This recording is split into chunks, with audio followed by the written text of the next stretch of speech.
Visą savaitgalį vilniečiai bei miesto svečiai Rotušės aikštėje galės gėrėtis rudeninėmis gėlių kompozicijomis.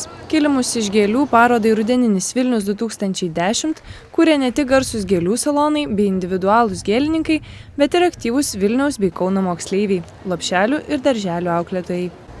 Rotušės aikštėje patiesti 25 kilimai, o parodos lankytojai iki sekmadienio vakaro gali balsuoti bei išrinkti kūrybiškiausios sielos, naujausios minties, aktyviausio kolektyvinio darbo ir kitų nominacijų laimėtojus. Kadangi kompozicijų tema rudeninė, dalyviai kompozicijoms naudojo obuolius, klevo ir kitų medžių lapus, kaštonus, samanas bei šermukšnio uogas.